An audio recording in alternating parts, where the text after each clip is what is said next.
Pode Psi de hoje, a gente vai falar de um assunto que eu tenho certeza que você já pensou, mas eu acho que você nem sabia o nome que se dava para isso. Você já pensou que a sua marca, a maneira como o seu nome, a sua identidade chega lá, precisa de uma consultoria? Então, eu trouxe hoje uma consultora de marca. Ela sabe aquele negócio que a gente faz assim, consultoria de imagem? Pois é, a sua marca também precisa. E a Estela é especialista nisso. Estela, muito obrigada por ter aceitado esse convite.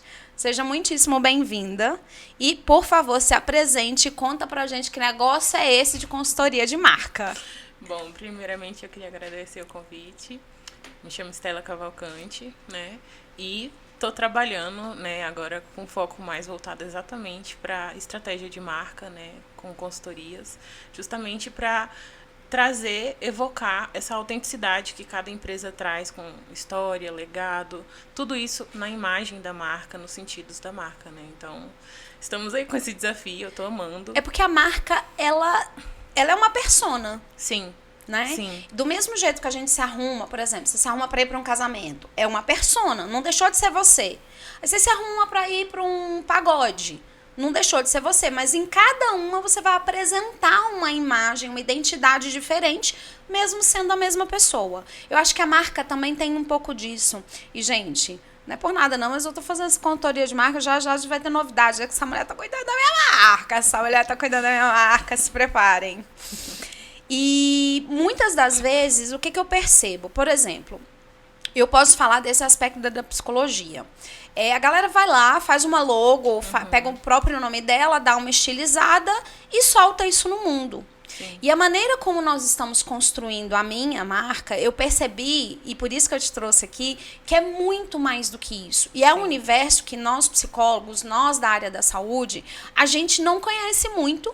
E a gente não tem tanto acesso, não é uma coisa natural no nosso meio falar sobre isso.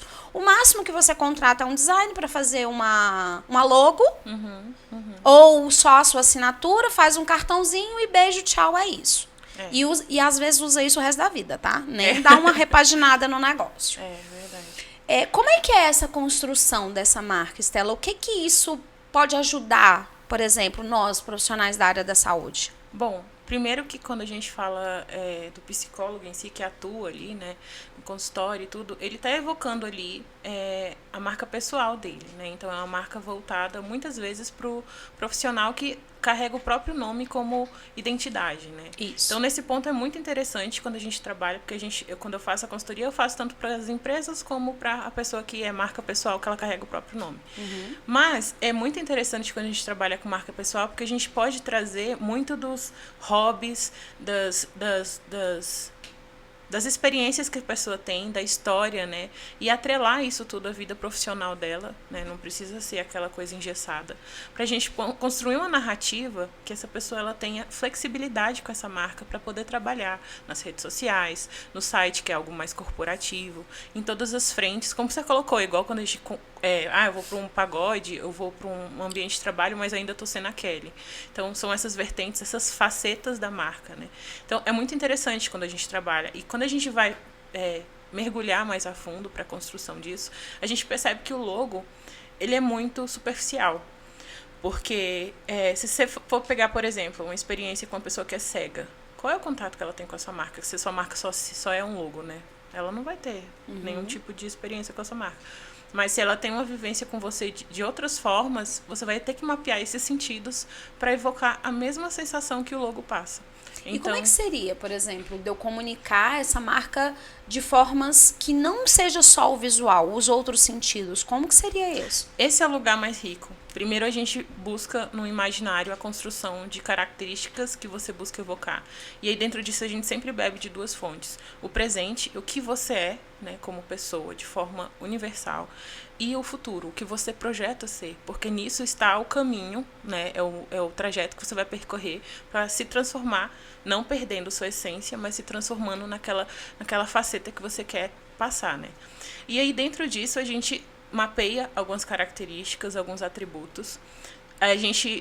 Eu utilizo muito na consultoria um foco mais junguiano, então a gente bebe da psicologia analítica. Ai, que amor. E assim, são áreas que elas conversam muito bem, a publicidade, o marketing, o branding, que é o fundamento de tudo isso, né? A gente bebe muito disso dentro da psicologia analítica. Então a gente consegue trazer, pensando muito nos arquétipos, a gente busca nessa consultoria justamente esse caminho de trazer as características da personalidade, depois mapear os valores, porque cada pessoa tem seus valores, tem suas bandeiras que defende, que briga, que são importantes, né? Já considerando esse legado, essa história da pessoa. E aí, dentro disso, a gente mapeia os 3 arquétipos para essa pessoa conversar. E, assim, os arquétipos, assim, a gente está falando aqui com a comunidade que é da área de psicologia, então o pessoal conhece. Eles são símbolos que a gente busca associação, mas dentro do que a gente evocando muito o que a gente é. E aí, esse símbolo, ele vai trazer por si só sensações, texturas, cores, formas, quais as formas você quer trabalhar. Se são formas mais abauladas, a gente está buscando aí como objetivo conexão, proximidade. Se são formas mais quadradas, imponentes, a gente está buscando aí como objetivo autoridade. Então, são objetivos que a marca tem que passar. E aí, nisso, você consegue nortear qual a escolha da fonte que você vai trabalhar na sua marca, qual a escolha da cor, dos tons, porque tem as cores e tem os tons, né? Então, vai ser um tom mais forte, mais marcante, vai ser um tom mais calmo. Quais as iluminações que você trabalha. Então, quando a gente trabalha consultoria, eu entrego o material depois, personalizado, né, para a pessoa. A gente consegue mapear. Vou montar um cantinho aqui, Estela, para gravar uns vídeos para o meu Instagram. O que eu coloco de sensações, de elementos no fundo que consigam evocar sensações da minha marca. Então a gente busca, se você quer algo mais aconchegante, para que seu cliente, seu paciente fale com você, consiga se sentir mais à vontade para se abrir.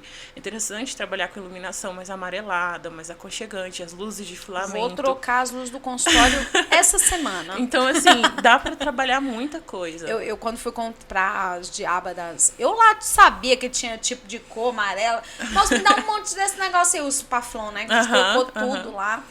Cara, a minha sala era tão antiga que tinha reator. Nossa. Aquelas luzes com reator dentro. Então, vamos trocar tudo. Qualquer um aí. Chegou lá, ficou aquele negócio assim, hospital.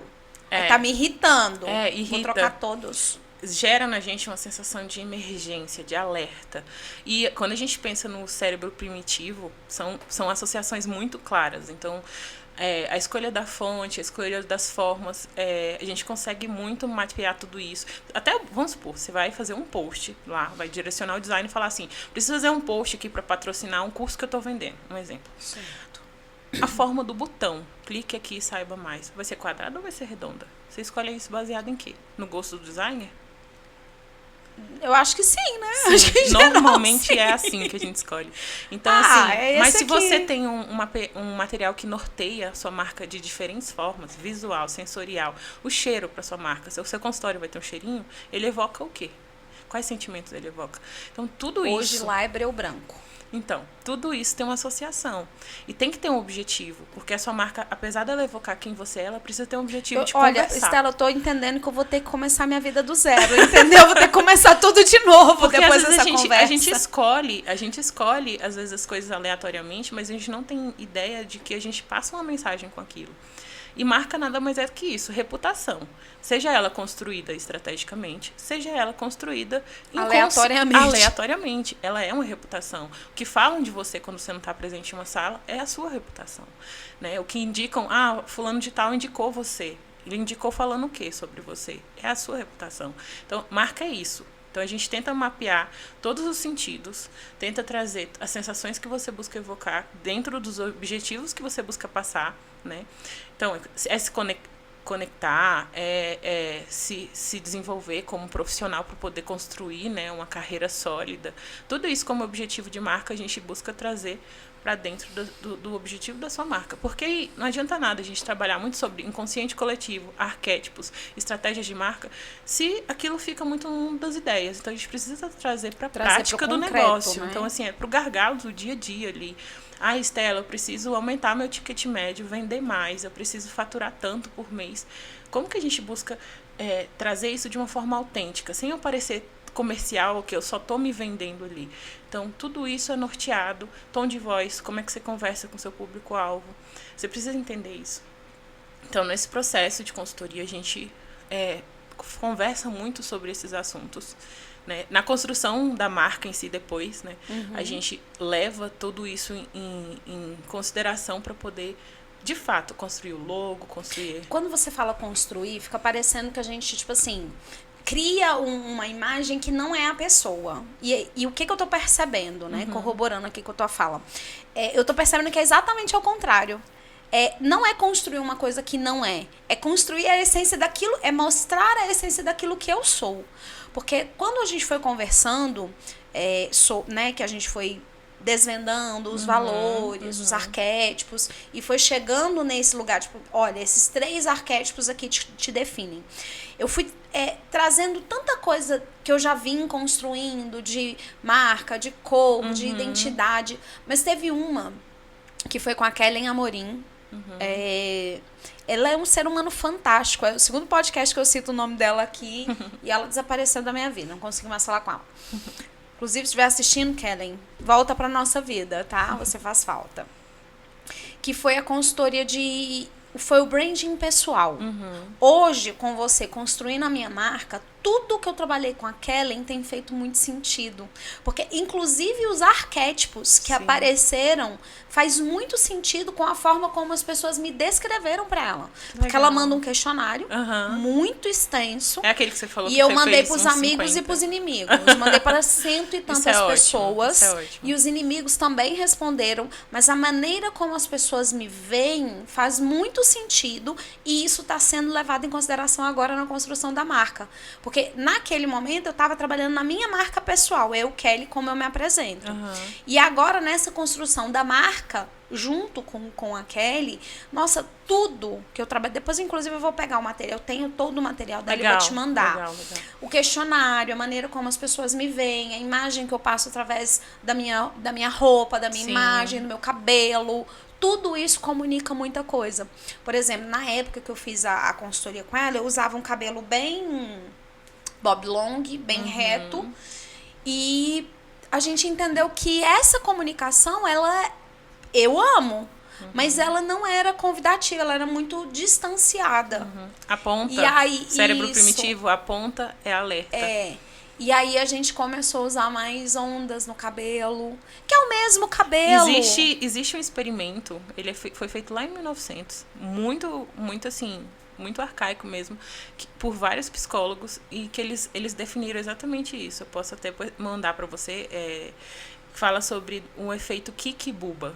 É um efeito que, assim, a gente fala sobre sinestesia, que nada mais é o casamento de 2 sentidos. Então, você escuta, cheira, ou você vê, sente, e você gera alguma sensação com aquilo, alguma associação, que você não sabe explicar porquê, mas você tem um sentimento, um feeling sobre aquele assunto. Então, vamos supor, se eu falo pra você, eu pego 2 desenhos na mesa, um tem um círculo e outro tem um quadrado.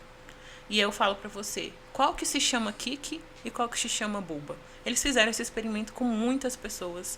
Foi uma amostra enorme em diferentes lugares da Europa. E a maioria respondia Buba para forma redonda e respondia eu pensei Kiki. o contrário. Você pensou por causa do inglês? Não. De bola? Não? De Kiki. Tem essa associação. Eu já fiz com alguns amigos, eles responderam dessa forma, mas é por conta do inglês estar interiorizado, o Kiki de pular, né, de quicar. Mas o Buba está muito associado com redondo e o Kiki com as pontas quadradas, com quadrado. E aí ele foi explicar por que pra gente a sonoridade de Buba tem associação com algo arredondado e Kiki de algo de pontiagudo mais quadrado. Porque o som é como a sinestesia. O som associado a uma imagem, você soma aquilo e fala, faz sentido, esse aqui tem a ver com isso, esse aqui tem a ver com isso. Então, até na construção de um nome, eu vou escolher qual é o nome da minha empresa. Qual a sonoridade que o nome da sua empresa passa? Qual a percepção que as pessoas têm quando você escolhe um nome e você fala ele, alguém numa mesa de bar indica a sua empresa para um outro colega e você fala aquilo? Qual a sensação que aquela pessoa tem quando ela escuta a primeira vez o nome da sua empresa? Então, assim, tudo isso é construção, é a sinestesia disso que a gente busca evocar. Então, se você quer evocar algo mais sério, ponderado, por que a maioria das marcas que trabalham com moda tem a letra maiúscula grande, porque ela quer passar imponência, ela quer passar esse distanciamento de protagonismo, sabe? Mas e as marcas que às vezes trabalham fontes minúsculas? Elas estão buscando proximidade, elas estão buscando uma distância menor entre ela e o público consumidor. Então são objetivos, você fala assim, nossa, eu nunca tinha pensado. E se eu quiser passar os dois, Stella? Se eu quiser passar essa autoridade, essa imponência e ao mesmo tempo trazer para perto? A gente vai num casamento em que a gente pensa em porcentagem. Então, assim, dentro desse percentual, o que é mais importante? E aí a gente, às vezes, mapeia no visual uma característica e mapeia no sensorial, nos outros pontos, outra característica. Então, porque eu me vejo muito nos dois. Sim, sim. Mas a gente consegue. A imponência, ela é uma coisa eu vou dar um exemplo, assim, da minha marca. Mas eu também quero a proximidade. Não, é importante, até porque psicologia você precisa de proximidade para conseguir fazer com que o outro fale e você consiga tratar dentro dessa fala, né? Mas, assim, um exemplo da minha marca. Eu tenho 2 arquétipos que são os regentes da minha marca. Eu tenho a minha pirâmide invertida, então eu tenho 2 fortes e o terceiro eu trabalho construção de narrativa para as redes sociais. E aí nesses 2 fortes eu tenho o amante e eu tenho o criativo. Então, eles são muito opostos, se você for pensar. O criativo evoca muita criatividade, autenticidade, ele é muito lúdico, ele é muito de imaginação, de sonhar. Já o amante, ele é muito da sinestesia, ele é muito intenso, ele é profundo, ele gosta de ser marcante, ele gosta de chamar atenção. E aí eu tenho essas 2 partes muito fortes. Então, quando eu penso em associação visual, eu sempre trabalho o amante, porque ele passa mais respeito, passa mais autoridade. E aí, quando eu penso, vou gravar um vídeo, eu boto uma blusa de veludo, eu boto uma sensação, uma luz mais amarelada no fundo. Então, eu tenho construído esse processo do visual, mas no amante. Mas quando eu falo de construção de narrativa, de falar, eu pego eu faço ilustração, né? Porque eu venho muito dessa área do design. E que, inclusive, deixa eu fazer um parênteses maravilhoso. Já pensei em ser tatuadora um dia, mas depois eu vi que não ia dar certo, mas eu gosto muito. Aí você pode desenhar para o tatuador, nada te impede. Exatamente. Mas, assim, eu busco evocar mais na construção da minha história o lado criativo, de experimentação, de curiosidade, de questionamento. Então, eu trago muito isso à tona na construção de narrativa.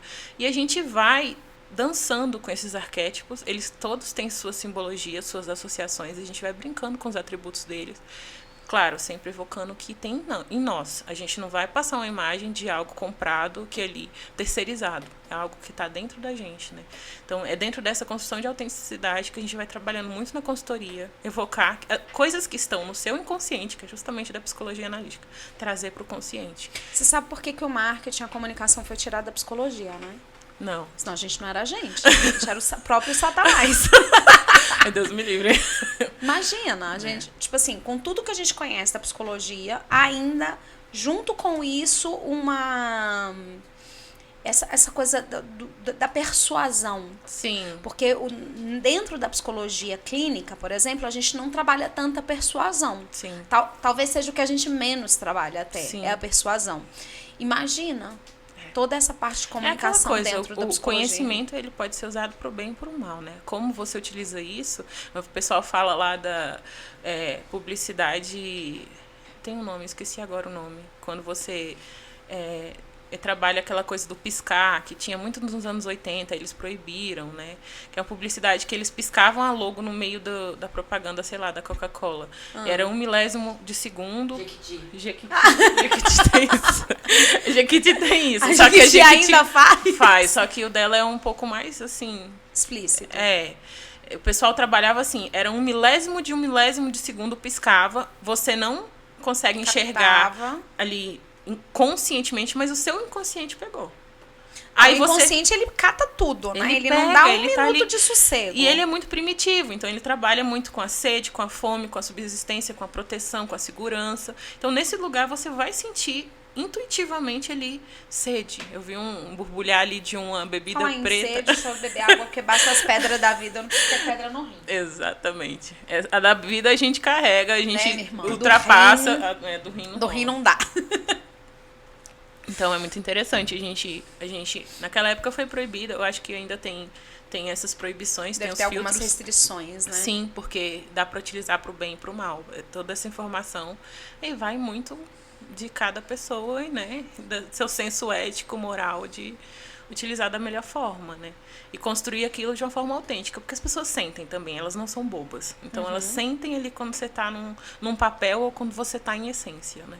Nesse processo, a gente capta ali no ar, né? Então, é importante evocar o que é verdadeiro, né? Dentro disso. É porque, às vezes, eu vejo muito isso, né? Por exemplo, você vai... Eu te indico um profissional. Aí, o primeiro contato que você tem com ele é a foto dele. Porque a primeira coisa que você vê na hora que você tá ali salvando o contato, te manda o contato, você vê o nome da pessoa e uma foto dela. Sim, até isso. As pessoas não têm noção do poder que é isso. Que a foto que ela coloca ali no perfil comunica muito mais. Ah, mas eu não me importo. Ok, você pode continuar não se importando, mas o inconsciente de alguém tá. Tá. E você tá vendendo ou não sem saber. Exatamente. Porque o que você tá perdendo de venda, às vezes, ali, que o cara olha e fala assim, esse daqui é um moleque, não vou fechar com ele. Esse daqui, pra chamar pra entrevista, não vou. Esse cara aqui, ele é consultor. E perde, às vezes, também pelo outro lado. Ai, é caro demais, ou é inacessível demais. Eu tenho consciência que a minha foto do WhatsApp, ela passa inacessibilidade. Não tenho a menor dúvida disso. Mas, por um lado, é a inacessibilidade do ticket que eu escolhi cobrar. Não tô disposta, né, a regredir, a voltar para um outro lugar, de não ter esse ticket. E, ao mesmo tempo, afasta os curiosos. No seu caso, seria um filtro. Eu não diria que seria um afastar. O cara do convênio, ele olha, ele fala, eu acho que não atendeu convênio, não. Mas é nesse lugar, aí tem uma curiosidade, Kelly, você falou sobre a sua foto do WhatsApp. Quando a gente passa pela consultoria e normalmente depois fecha a marca, fecha a construção de marca, porque eu venho do design, então eu trabalho com a construção de marca, com tudo. Quando a gente passa dessa parte, a gente vai para pesquisa. A gente faz 3 pesquisas que são importantíssimas para a gente começar a ter uma noção. É como entrar numa piscina gelada. Você não vai dar aquele... Tibum. Você vai primeiro botar os pés ali, tomar uma coragenzinha para poder, né, entrar. Nem de então, frio assim, eu gosto. A gente faz 3 pesquisas. A gente faz a pesquisa de público-alvo, que é justamente entender para quem que você está conversando. Porque você falou aí da sua foto de WhatsApp. Tá, eu tô comunicando inacessibilidade. Mas quem é meu público? Porque se o cara que ele vem, ele sabe que o custo é alto do meu trabalho, ele sabe que ele está buscando uma pessoa altamente profissionalizada, específica num assunto, é um nicho, é um subnicho, é uma coisa bem específica. Talvez a minha foto que passe inacessibilidade, para ele passe desafio, passa curiosidade, passa força, passa autoridade, e ele está buscando isso. E se ele se ele tá buscando eu isso... Eu gosto de passar isso. Exato. Então, assim, se ele tá buscando esse tipo de profissional, ele encontra em você o que ele precisa. Entende? E ali ele busca confirmações, que ele não entende isso conscientemente, mas visualmente... E muito provavelmente a pessoa que me indicou e passou meu contato pra ele já contou tudo isso. Exato. Porque essa pessoa tem contato comigo. Exato. Porque aí, o que eu ia falar da foto era o seguinte, que aí eu vou lá e recomendo, o profissional fala, olha... Cara, por exemplo, avaliação neuropsicológica. Eu sempre faço... Porque, assim, na psicologia a gente tem uma regra. Quem avalia... Quem acompanha não avalia, quem avalia não acompanha. Ou seja, se você é minha paciente, eu não tenho condição de te avaliar. Sim. Eu vou mandar para um colega. Embora eu seja neuropsicólogo, se você é minha paciente, eu não vou fazer sua avaliação. Se eu fizer a sua avaliação, eu não posso dar continuidade ao trabalho. Sim. Porque, por exemplo, se eu tô te avaliando, se eu tô te acompanhando, se você faz terapia comigo, na hora da avaliação vai ter impacto a imagem que eu tenho. Tá enviesando aquele diagnóstico. E se eu te avalio e te chamo para fazer psicoterapia comigo, pode parecer que eu tô direcionando a venda para mim. Sim. Então, é uma regra. Quem avalia não acompanha, quem acompanha não avalia. Então, em geral, eu tenho que... Ou, às vezes, o paciente me procura e fala assim, você atende convênio? Não. Então, me indica alguém que atenda. Aí, você vai indicar uma profissional que você adora, o trabalho dela é maravilhoso. Aí, você vê a foto do WhatsApp.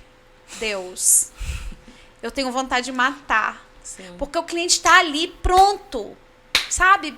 Fechado, já costurado para fazer a venda, ele olha... É porque ele olha pra mim. Ele vem da construção desse imaginário que você vendeu. Porque eu vendi. E aí ele tem que confirmar na validação. Muitas das vezes, aquilo que a pessoa é, o que ela faz, não condiz com a imagem que ela coloca ali. Exato. E ela não tem nem noção. Eu tenho vontade de matar meus coleguinhas. Não tem nem noção. Não pensa nisso. Exato. Não tem nem noção. Outra coisa que eu fico indignada, o cara coloca lá na bio dele. Você quer, nananã, psicólogo, o perfil é fechado. Ou seja, não se aproxime de mim, não me procure. Não por aqui. sabendo que hoje o Instagram é uma vitrine. Sim. É um lugar de contato. E você, o que o psicólogo está fazendo? Se ele colocou na bio que é psicólogo, em tese, Sim. ele quer ser acessado por isso. Exato. Aí o perfil dele é fechado. Ah, mas é porque minha vida, a pessoa... Então, não tem necessidade. Ou então é o perfil Então, privado, tira o psicólogo, exato. E aí você vai passar o Instagram, porque hoje os meus pacientes me pedem. Ah, qual é o Instagram aí do fulano que você tá me indicando? Fechado. É. Eu tenho vários síncopes dentro de mim mesma e fica aquela cara de tacho, né? Mas, A galera enfim. às vezes reclama de escassez, falta de grana, falta de clientes nesse processo todo. E não entende. E não entendem que eles estão se auto-sabotando, porque eles estão passando uma mensagem diferente da que eles buscam passar. E isso está criando um ruído na comunicação deles. Então, as pessoas estão se dispersando ali, as que chegam até ele. Ou ela tem que ser muito insistente. E normalmente a gente com compra, a gente é assim, no intuitivo. Não, isso daqui não me aparenta. Eu não entendi meio direito, confuso, não sei. Não, eu vou procurar esse daqui que está mais bem encaminhado. Quem está um passo à frente ganha mercado. Então, querendo ou não, a estratégia ela é associada muito à construção de narrativa, mas ela também é para que você seja uma empresa lucrativa, que você tenha sucesso, que você tenha prosperidade, que você aprendi consiga... com o Elton Euler que se não dá lucro é hobby. Exato. E hobby custa dinheiro. Sim. Para você ter um hobby, você tem que pagar.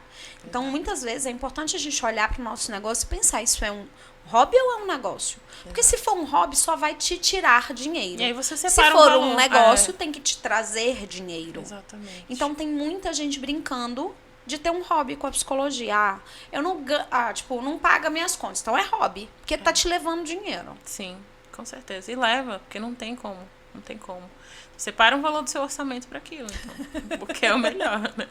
Então, assim, é um processo, eu gosto muito, assim, eu sou apaixonada, eu ressignifiquei muito minha carreira dentro disso, porque como eu sou designer, fundamentalmente, a gente se pega naquele lugar de depreciação, ser comparado com Canva, entre vários lugares, você fala, e a IA agora, como é que vai fazer? A IA faz um layout bonitinho, e claro que faz. Ela tem todos os fundamentos do design aplicado ao inconsciente da IA, então, assim, a pessoa ela tem que ter esse processo de identificação e construção de algo que ela seja paga para pensar, não para executar. Porque o executar hoje em dia já está terceirizado para tecnologia, né? E eu acho que a inteligência artificial, ela tem uma coisa que... Aliás, ela não tem uma coisa que é esse olhar humano. Sim. A IA, você vai dar vários comandos. Ela vai trazer algo, mas ela nunca vai trazer a sua essência. Exato. Porque, assim, o que a gente tem construído na minha marca, as conversas, a maneira como a gente vai colocando, e eu vou te trazendo... À medida que a gente vai conversando e eu vou te trazendo dados, e aí num dia eu chego com uma roupa, aí no outro dia eu chego com uma outra roupa, mas essa roupa também comunica aquilo, e você tá o tempo inteiro olhando pra isso. Absorvendo. E o cabelo, e, enfim, e em vários contextos, porque a gente já se encontrou em vários contextos. Sim. E tudo isso a IA nunca vai enxergar, porque Sim. isso é o olho humano, é o contato humano. E isso não vai ser substituído. Se eu quero uma coisa rápida e fácil, eu vou para IA. Se eu quero uma coisa profunda e duradoura, eu vou para o humano. Exato. Exatamente. Então, É tá nesse ali, lugar tem que a acesso. gente... A IA é maravilhosa, Exato. rápido e fácil. Profunda e duradoura é no humano. E é nesse lugar que a gente se diferencia de um robô, de uma IA. A gente está muito em voga com esses assuntos, mas a gente tem que entender em qual lugar o papel o ser humano está. E ele não tem que competir com a máquina, a gente tem que trazer para perto, né? Aliar, Isso. agregar, facilitar nosso trabalho. A parte operacional Imagina você você, com todo esse olhar humano, utilizando os Sim. comandos certos numa Sim. IA da vida, né? E muito direcionado dentro da sua estratégia. Dentro do que você já trouxe para o consciente e agora mapeou. Então, você tem ali seus atributos, você tem seus valores, você tem seus arquétipos, você tem as sensações da marca, as texturas da marca, os cheiros da marca, qual a imagem que você busca passar, quais são os verbos da marca. Porque quando a gente fala de verbos, né, a gente tem o que é negativo e o que é positivo. A gente, assim, não tem como você tirar... Você vem junto, é um combo casado. Então, o arquétipo do amante, qual é o lugar que ele é negativo? O arquétipo do criativo, qual é o lugar que ele é negativo? Eu tenho que saber, porque eu tenho que evitar esse lugar de associação com o meu cliente. Negativo. Então, naquelas pesquisas que eu falei, a gente tem público-alvo. Você tem que mapear. Porque, assim, tudo isso se trata de uma mensagem. Qual é a mensagem que eu estou passando? Todos os pontos têm que estar mapeados para a gente poder passar a mesma mensagem em qualquer lugar. No WhatsApp, no site, no Instagram, na foto, numa mensagem de áudio, na roupa, no cabelo, no corte de cabelo. Tudo. São escolhas, né? A Leire começou até a se ajeitar ali, ó. Eu acho que ela ficou preocupada. A Leire já começou a se ajeitar, soltou o cabelo. A Leire vai começar a vir com a produção de final de semana. Vai. Depois dessa conversa, hein, Leire? Exatamente. Eu tô te vendendo, Leire. Tu não me decepciona. Eu te vendo cá. O que eu falei pra você lá embaixo dela? Exatamente. Eu já tava ali embaixo te vendendo, gata. Exatamente. Então, é nesse lugar que a gente... E até isso, tá? Eu vou alinhar a minha imagem a meus arquétipos. Tá, qual é o seu ticket médio? Qual é o seu preço? Qual é o seu serviço ou produto? Pra quem que é? Você sabe como é que esse cara vive? É uma pessoa solteira ou uma pessoa casada? Qual é o estilo de vida dessa pessoa? Final de semana ela tá preocupada com um restaurante que tenha o parquinho para as crianças enquanto ela descansa com o marido, com a esposa? Ou é um cara que é solteiro, sai sexta-noite e tá despreocupado de família? Você tem que saber, porque... hoje a gente fala muito que a gente compete com o tempo, né? Então, a Netflix é concorrente do YouTube, que é concorrente, às vezes, de outras plataformas que não tem nada a ver com streaming, por exemplo. Por quê? Porque é o seu tempo que você está competindo ali. Então, você está escolhendo onde que você vai dedicar tempo àquilo. E quanto mais tempo eles têm de você, mais eles lucram. Então, é nesse lugar que eles estão. Então, o Instagram compete com a Netflix hoje em dia. Quem é que fica mais os dois. Tempo? Exato. Eu tô sempre na Netflix e ó... junto, né? Associando. O WhatsApp também é concorrente, por exemplo. Minha irmã, nunca mais meu inglês vai pra frente, porque eu só escuto as coisas dubladas, porque eu tenho que estar vendo outras coisas, entendeu? Porque não dá pra ficar todos os sentidos num lugar só. Ontem mesmo assisti aquela minissérie nova lá da Netflix, Depois da Cabana. Eu comecei, nossa. Fazendo meu planejamento financeiro do final do ano, setembro/dezembro. Então, assim... Não tem como eu ficar lendo. Eu não ouço inglês ainda. Aí eu não podia ficar lendo, porque eu estava ali, ó, trabalhando nas planilhas. Velho, é os dois. Não, mas Então, nesse lugar, a gente compete com outros. Então, as pesquisas que a gente faz, por exemplo, a gente faz de público-alvo. Tá, vamos começar a conhecer esse público. É claro que o conhecer de fato profundo, ele é no decorrer, botando o carro para andar. Então, assim, à medida que você vai conhecendo o seu negócio, ali a gente vai mapeando estratégias para definir qual é a faixa etária, estilo de vida, quanto que essa pessoa costuma gastar, quanto que ela espera gastar com o tipo de serviço que você presta. Porque aí, nesse lugar, você baliza ali com a concorrência, mas baliza ali também com o cliente, né? Se ele espera algo mais do seu trabalho, você não consegue oferecer um plus a mais para você conseguir trazer, aumentar o seu ticket médio do mês, do seu faturamento e ainda entregar o que o seu cliente espera. Isso, eu acho muito legal falar sobre isso, que a gente fala sobre os 3 níveis de busca, né, de interesse. Vou dar um exemplo aqui, né, sair um pouquinho do psicólogo e ir para o nutricionista, só como exemplo. Vamos supor que a pessoa está obesa. Mas aqui, minha filha, o povo da saúde é tudo igual, pode falar. A pessoa está obesa, a pessoa está buscando emagrecer. Aí que ela fala, vou no nutricionista. Assim, meio sem saco para ir no nutricionista, mas vou no nutricionista, tenho que mudar de vida. Por que aquela pessoa tá buscando nutricionista? Talvez porque ela tá muito tempo sozinha, quer arrumar um namorado. Tô dando um exemplo aqui. O nutricionista não sabe disso.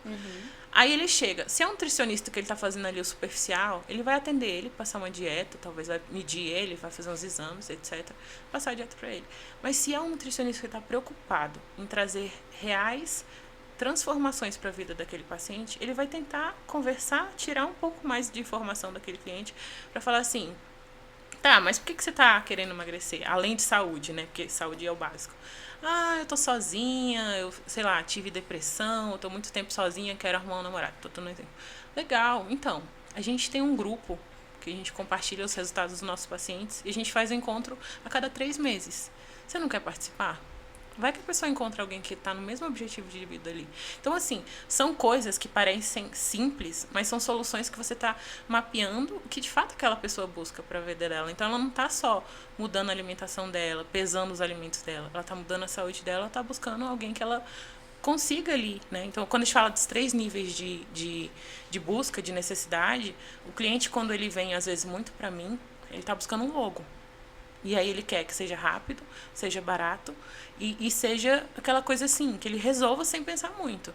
É nesse lugar que eu começo a tirar ele da sala do design ali, das peças, que ele fala assim, eu preciso de um cartão, eu preciso de uma fachada e preciso de uma arte para embalagem. Tá, calma, vamos dar 2 passinhos para trás aqui. Eu quero conversar com você sobre a empresa. Eu quero entender quais são as suas dificuldades hoje. E ele, naquele lugar, ele tem estranhamento. Porque ele fala assim, o que essa menina quer, né? O que ela tá me perguntando? Não tô entendendo. Mas é quando a gente começa a conversar... lembra que eu falei da primeira conversa inicial com você? Sim. Que essa consulta inicial, Exato. ela precisa ser separada do processo. Sim. Vamos sentar e vamos conversar? E para sentar e conversar tem um preço. Sim.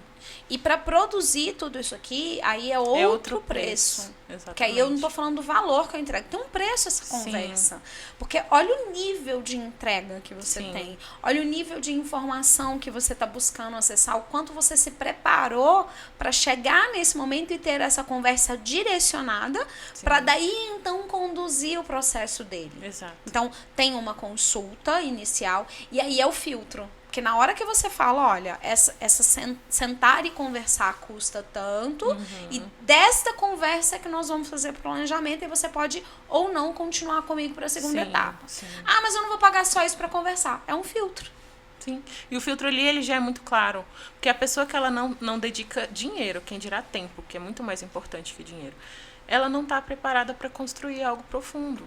E eu brinco muito que eu falo que eu não nado em piscina de boia. Eu vou para mergulhar em níveis mais profundos. Então, você precisa de um aparelho para pressão, você precisa se preparar para poder mergulhar fundo, você precisa de um cilindro, de equipamento para poder mergulhar fundo. Roupa para não congelar. Exatamente. E é cansativo. Eu sempre, quando eu saio de uma consultoria, a minha cabeça, assim, parece que eu fui drenada. Porque é naquele lugar que eu empresto, sabe, esse espaço para ouvir. Nesse lugar eu me sinto, às vezes, muito terapeuta. Porque eu escuto o cliente e ele, às vezes, vai falar de diversos gargalos que ele está vivendo. Problema de caixa, faturamento, funcionário, vai todos os treinamento, na mesa. Tudo isso. E precisa colocar, porque eu preciso entender qual é o cotidiano dele.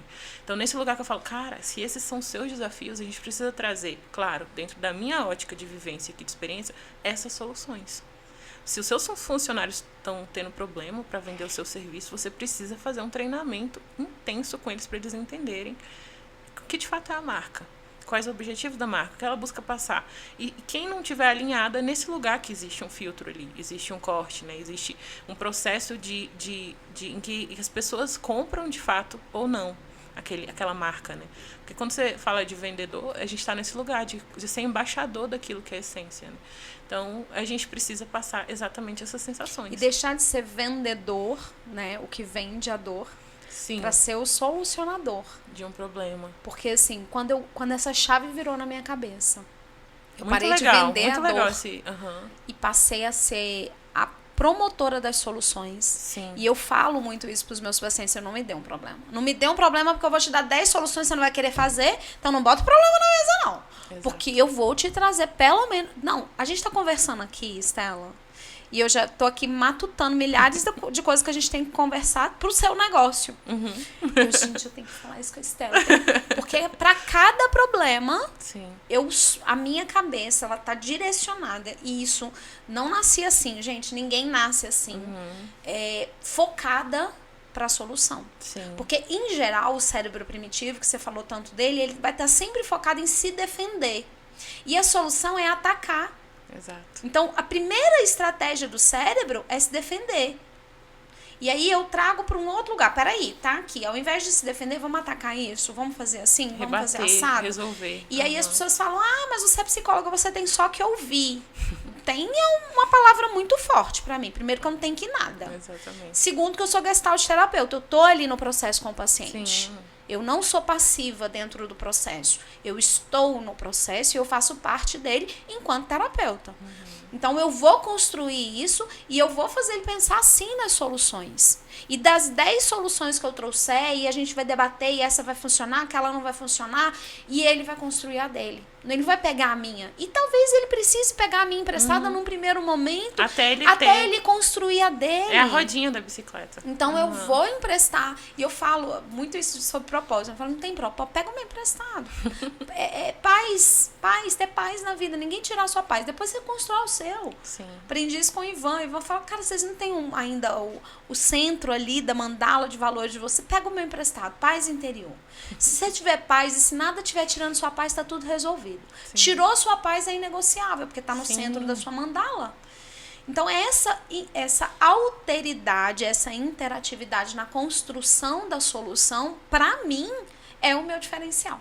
Sim, com certeza. Eu tenho muita clareza disso, que o meu diferencial é ser parte da construção da solução. Eu não sou um mero espectador que vou ficar assistindo ele se lascar e vou ficar lá assistindo. Enquanto ele estiver se lascando, eu tô ganhando dinheiro. E ele tá perdido, não, se batendo. Vamos junto, eu vou com você, vamos isso, vamos aquilo.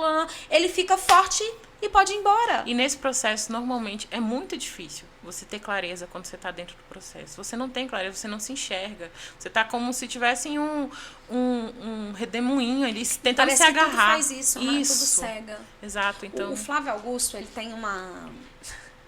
Cara, aquele cara muito genial. Ele fala que o processo de venda é um ato de vendar o cliente. Você entorpece ele com todos esses artifícios, ele se entorpece, né? Você venda ele e ele consome. E o Flávio Augusto, todo mundo pergunta, né? Como é que ele vende tanto, como é que ele é tão bom em vendas. Ele fala que o processo dele é exatamente de desvendar. Quando ele desvenda, ou seja, mostrando a importância, mostrando a qualidade, mostrando a efetividade do que ele oferece, é natural a venda. Sim. Então, ele não precisa mais vendar para que o produto seja consumido. Uma mentira, isso. Não é um enganamento. E aí ele desvenda, ele fala, eu não pratico venda, eu pratico desvenda. Porque a partir do momento que eu desvendo o meu produto, que eu desvendo a qualidade que eu trago para a mesa, tudo de bom que eu tenho, a venda é natural. Sim, com certeza. É um processo muito legal, mais de transparência do que de ocultar, né? Então, e nesse lugar... E aí a marca faz isso, né? Exato. O que ela tá revelando, o que ela tá desvendando. E aí fala assim, tá, mas a pessoa vai lá, faz uma consultoria com você e compra os arquétipos que ela quer ter... Não, é num lugar, a gente evoca, a gente traduz. A gente só traz do inconsciente para o consciente. Então, precisa ouvir muita escuta, precisa ter tempo para eu poder entender esse contexto, né, da marca, da pessoa, da família, das comorbidades que a pessoa tem, das dificuldades e limitações. Precisa ter tudo isso, dos medos que a pessoa tem, porque nesse lugar isso limita muito, né? A gente trabalha várias ferramentas, o Ikigai, pirâmide de Maslow, análise SWOT, tudo dentro de um processo de construção, forças, fraquezas, oportunidades, tudo dentro disso, tentando buscar justamente trazer ferramentas para dentro da construção de marca que ajudem a gente a mapear esse processo, entender o caminho, falar qual é a mensagem que eu vou passar como profissional. Legal. Agora, como eu vou passar essa mensagem? Aí a gente começa a aplicar. E nessa aplicação, nesse contexto de acompanhar, né, a marca sendo construída, você percebe que ela, com o passar do tempo, ela pode ainda ter seus ruídos, não tem problema, porque ninguém é perfeito, a gente tá aqui para zerar tudo, né? Se a gente der conta, a gente já tá meio caminho andado. Mas assim, trazendo para o consciente, você percebe que se eu tenho hoje 4 pontos sendo trabalhados na mesma mensagem, e um que eu preciso ajustar ali, quando eu tiver um tempinho, você tá mais... tá passando uma mensagem melhor, com mais clareza do que antes. Então, a chance de você vender é melhor, a chance de você ter funcionários que trabalham em prol da sua marca mais felizes ali, estão alinhados. E os seus próprios clientes trabalhando em prol da sua marca. Exatamente, né? Que a gente chama de stakeholders, né? Que é o funcionário, cliente, qualquer pessoa que tem contato ali com a marca em níveis diferentes. Né? Então, é muito legal esse processo. Trouxe um significado muito grande para a minha profissão, porque eu comecei questionando mesmo. Eu sou muito... autodidata. Então, nesse processo, tudo que eu fui fazer na minha vida... Gente, é um ser humano extremamente inteligente. Eu perguntava, eu não entendia. Eu não sei como é que cabe isso tudo na sua cabeça, amiga. Porque olha... Minha mãe fala que eu penso muito. E às vezes eu... fala. Ela fala, tá, filha, fala. Você tá precisando falar, fala. Aí eu boto pra fora aquilo tudo. Eu levei uns 3 anos, assim, nesse processo. Que eu tava estudando. E eu falava assim... Tá, eu tô entendendo, mas eu não consigo passar isso pro cliente. Quando eu falava a palavra branding, é totalmente inacessível. As pessoas não entendiam. Ficavam assim, olhando pra mim com a cara assim, tipo, o que esse menino tá falando? Né? E aí no Quem processo... entendia um pouquinho associava com a coisa da imagem pessoal, né? Mas eu falava, não, calma. Aí, logo? Não é só logo. Vamos mais fundo. Aí quando eu comecei a ver que não adianta eu tentar vender o conhecimento que foi transformador pra mim, se eu não conseguisse entender a dor do meu cliente. Então, eu parei de falar e comecei a ouvir. Aí foi nesse lugar que a consultoria, ela própria se moldou, assim, ela veio como resultado disso, né?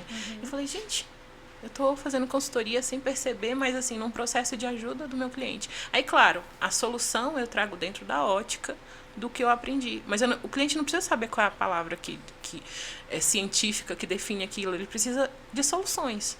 E aí, com o tempo, ele mesmo vai se conscientizando do que é aquilo, do que é aquele processo. E você está o tempo inteiro desvendando. Exato. E aí, tudo faz mais sentido. Tudo faz muito sentido. E aí, a gente vai percebendo que a clareza é a maturidade desse processo. Então, assim, leva tempo. E é interessante como precisou primeiro ter clareza para você. Sim. Para que você, no seu processo de clareza do que tudo isso significava, do que tudo isso alcançava, para daí, então, vender esse serviço. Sim, com certeza. E a clareza que ela precisou existir para mim, ela existiu em níveis diferentes. Então, primeiro foi da escuta, depois foi da fala. Depois eu percebi que estava errando na fala e precisei voltar a escutar.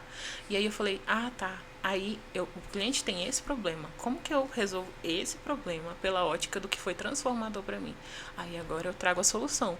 Aí se nisso ele gera uma curiosidade de falar, qual é o nome disso que você utiliza? Do método, da prática? Eu queria ler mais sobre isso. Aí, claro, eu trago a vertente bibliográfica ali, o processo todo fundamentado. Que é aquele manualzinho que você entrega, né? Sim. Então, dentro disso, a gente vai trabalhando e, claro, cada cliente tem um tempo que ele pode dedicar a isso, nessa construção, e a gente vai mapeando tudo isso para poder fazer mais sentido. No final das contas, é uma mensagem. Qual é a mensagem que eu estou passando e como que eu posso fazer isso de forma clara, sem ruído, né, de uma maneira objetiva, e que a empresa, de fato, seja próspera, possa trazer muito emprego aí. O mercado precisa disso, né? Oportunidades. E seja autêntica. E soluções. Sim, trazer soluções exato. E de uma forma ética. Às vezes as pessoas perguntam assim, você faz teste vocacional? Eu falo, não, eu só faço uma pergunta. Meu teste vocacional se resume em uma sessão. Resolve rapidinho, né? Rapidinho. Gente, eu tô zoando, mas tô zoando, mas é sério. Às vezes o adolescente chega pra mim naquela dor, o que eu vou escolher, o que eu vou fazer e tal. Eu só faço uma pergunta. E eu acho que essa pergunta que a gente, de maneira geral, deveria se fazer. Qual a dor do mundo que me incomoda? Qual a dor? Eu olho pro mundo, o que me angustia, o que me faz sofrer. Me gera uma fermentação. Isso. Às vezes tem gente que vai falar pra mim, é a fome. Tem gente que vai falar assim pra mim, é o planeta, o lixo. Tem gente que vai dizer... Mas teve um caso pra mim que foi assim... E eu sempre me baseio muito nisso com essa paciente. 19 anos, voltando de um intercâmbio, largou o 3º ano. Não queria fazer o 3º ano, falou, tem mais nada pra mim ali, não quero fazer. Largou o 3º ano para fazer um intercâmbio, quando voltou muito angustiada, terminou, fez o college lá, terminou aqui e tal, a angústia do vestibular. E ela não queria fazer faculdade fora, ela queria fazer faculdade aqui. E numa angústia profunda, o que eu vou fazer da minha vida, Aí eu olhei assim pra ela e falei, o que te incomoda no mundo? Você olha para o mundo, e o que te deixa extremamente angustiada, triste, com vontade de esganar às vezes até com raiva. Ela é injustiça. Aí a minha segunda pergunta, então se resume em 2 perguntas, né? E a minha segunda pergunta para ela foi, e o que combate a injustiça? Ela só olhou assim pra mim. Direito? Eu pensei na mesma coisa. Cara, você olha pra dor e se transforma na solução. O que combate a injustiça? Ela podia me dar várias outras respostas, mas a resposta sempre vai ser dela. E veio da ótica dela. E a gente, como profissional, precisa entender isso. O que me incomoda no mundo? Sim. O que mais me incomoda no mundo, ou, assim, hoje é a bandeira que eu carrego no mundo, né? A gente até conversou isso na minha consultoria, né? Que eu, durante muito tempo, eu me sofri, eu não tenho uma bandeira, eu sou ninguém no mundo, não sei o quê. Fiquei naquele drama. E quando eu entendi que as pessoas não se conhecerem, não fazerem contato com a essência delas e trazer isso para o mundo me incomodava, qual é a minha ferramenta? Podia ser qualquer uma, podia ser engenharia, podia ser arquitetura, podia ser direito, mas eu me incomodo com isto.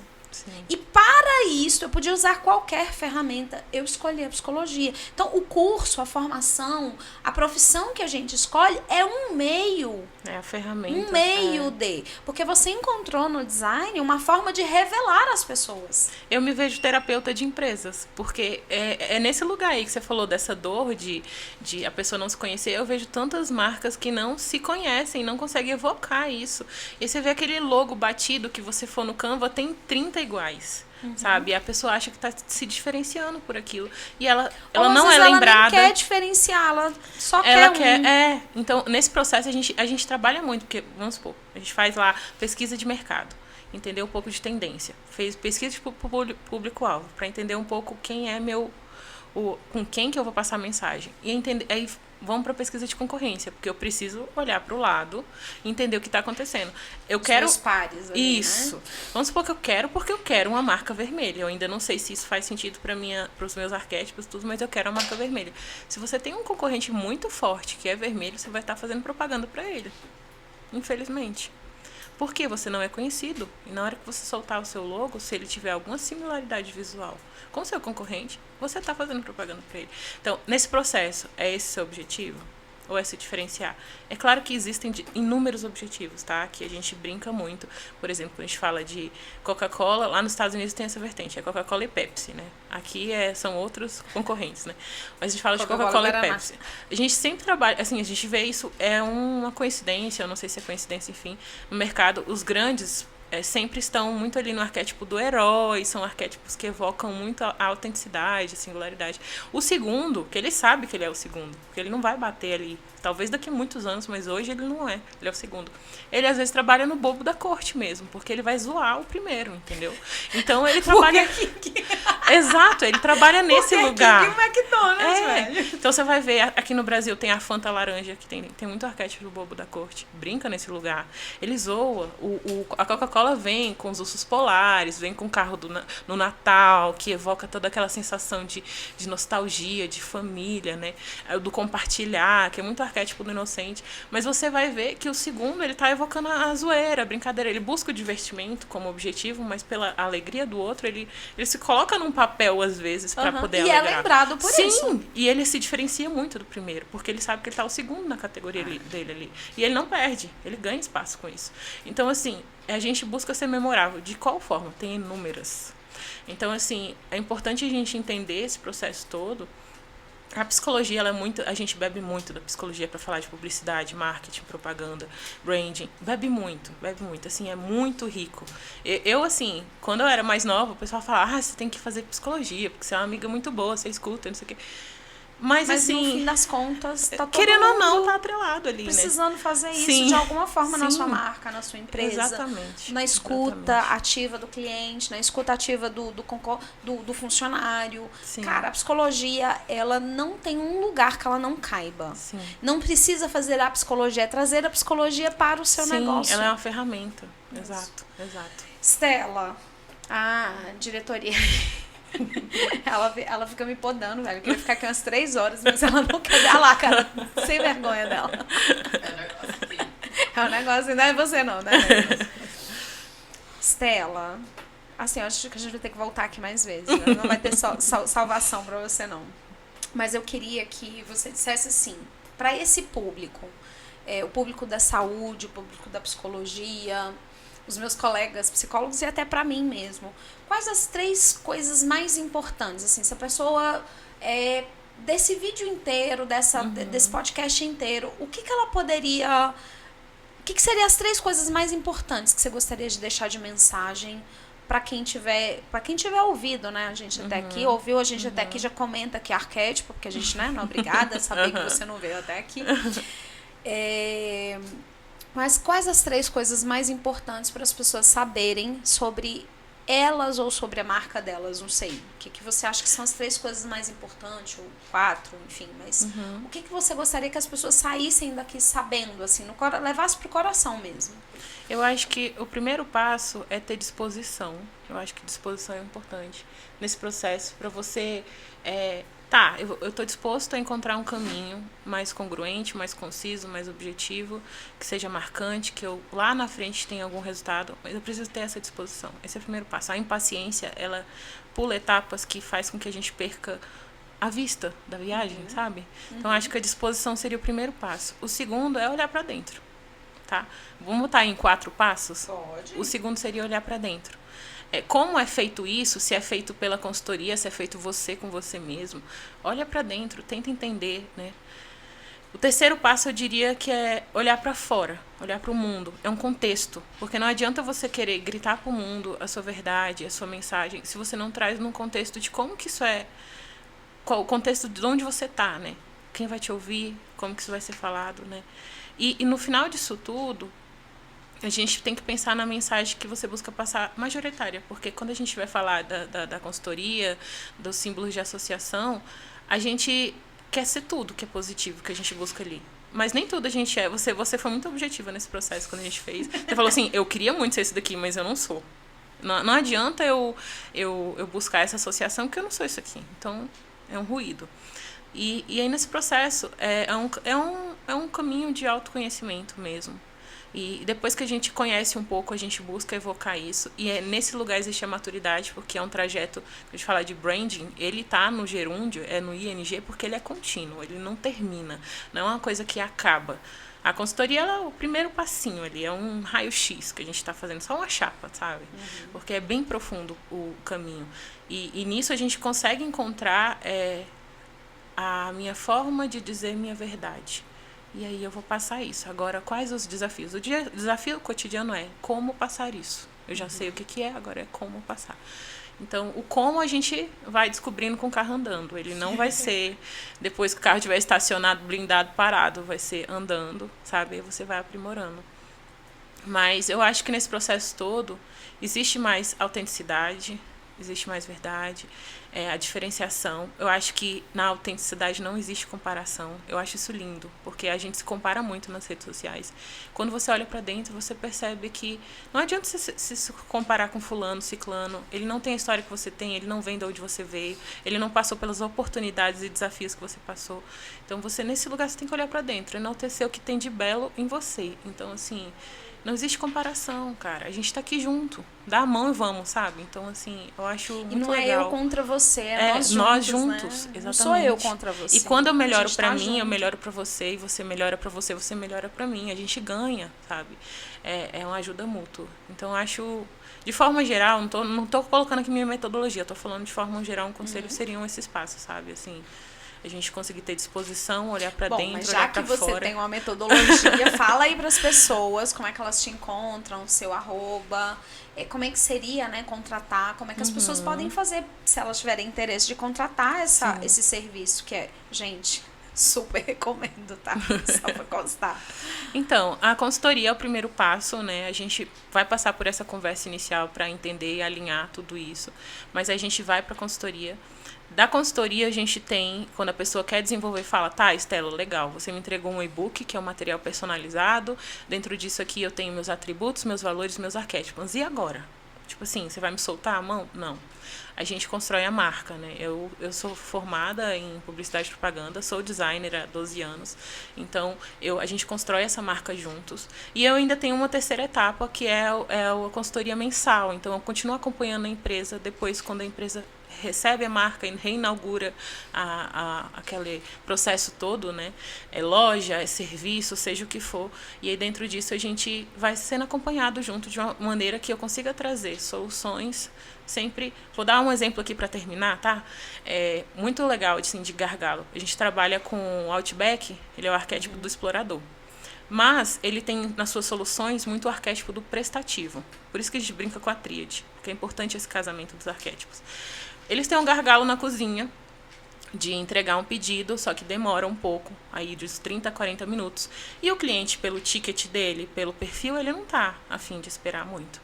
Então, nesse lugar, ele falou, cara, como eu posso trazer soluções para o meu cliente que eu conheço, porque eu sei quem ele é, qual o ticket que ele está pagando por esse serviço, de forma que ele se sinta à vontade, né? Vou trazer um pãozinho australiano com a manteiga para ele esperar o pedido dele. Ele já vai estar comendo. Em paz, tranquilo. Exatamente. Então, assim, ele não precisou gerar burnout nos funcionários dele da cozinha para poder fazer esse processo de atender bem o cliente. Ele pode atender muito bem ali a cozinha na logística dela de entrega dos pratos, atender muito bem o cliente, buscando uma solução dentro. Eu estou dando aqui um exemplo de uma solução do arquétipo do prestativo. Isso é um gargalo da cozinha, do negócio. Falar do plano estratégico, não, isso é o plano prático do negócio. Então são ideias, são soluções que a gente busca no dia a dia do negócio para trazer a solução para aquele problema dentro do arquétipo, porque a gente reforça a mensagem enquanto soluciona o problema. Então é muito interessante esse processo todo. Estamos aprendendo aí. Se as pessoas quiserem te contratar, como é que elas podem te acessar? Elas podem... Arroba, o que você quiser. Elas podem entrar em contato comigo pelo WhatsApp ou pelo Instagram, né? Eu tenho meu site também. Qual é o seu arroba? @_ Stella Cavalcante. Cavalcante com E no final. Stella é a forma mais simples de ser escrita. STELA. Acho que a Leire providenciou, né? Uma legenda. E aí tem o Instagram, tem o meu site também, se você tiver curiosidade lá, tem várias marcas que eu já fiz, tem um pouco da minha história, estelacavalcante.com. E aí nesse processo, lá tem todos os meus contatos, se precisar falar, pra gente conversar, estou à disposição. E é isso. Ai, que papo bom. Por mim ficava aqui, gente, porque assim, esse papo já virou uma consultoria, né? Já saí daqui com outras ideias, outras coisas na cabeça. Mas olha, que gostoso é falar sobre isso, é trazer essa necessidade, né, para a mesa, para a pauta, para ser discutida, para ser conversada e para ser reavaliada. Se você é essa pessoa que acha que a sua marca, a sua construção, a sua identidade pode ser feita de qualquer jeito, provavelmente seus resultados também vão vir de qualquer jeito. Então, o convite desse podcast vamos aprofundar um pouco mais, vamos olhar um pouco mais para a maneira como você está se mostrando para o mundo, porque a maneira como você está se mostrando para o mundo também é a forma como as pessoas vão te comprar. E se isso fez sentido para você, já aproveita, já compartilha esse vídeo com alguém que precisa rever a marca, com a tua empresa, com o pessoal lá do teu marketing. A Stella, né, tá super à disposição para ajudar nessa construção e tem outros profissionais também, se ela tiver com a agenda lotada, que eu espero que ela esteja com a agenda lotada. Aliás, ela já chegou aqui falando que tá morrendo de trabalhar. Mas esse trabalho precisa ser feito. A gente precisa aprender a nos vender com qualidade, a nos vender com seriedade, com a né? Condizente com a nossa profissão e com o material, o serviço ou o resultado que a gente entrega. Então, não é um assunto superficial, é um assunto para ser aprofundado, sim. Então, se assistiu até aqui, já deixa aí esse like que a gente adora, compartilha esse vídeo com alguém que precisa e, de repente, até deixa seus comentários, o que tá faltando, o que você tem de dúvida, o que te deixou aí angustiado de falar sobre as marcas, sobre, né, essa construção dessa marca, que a gente vai ter o maior prazer em te ajudar e a gente se vê no próximo Pod Psi.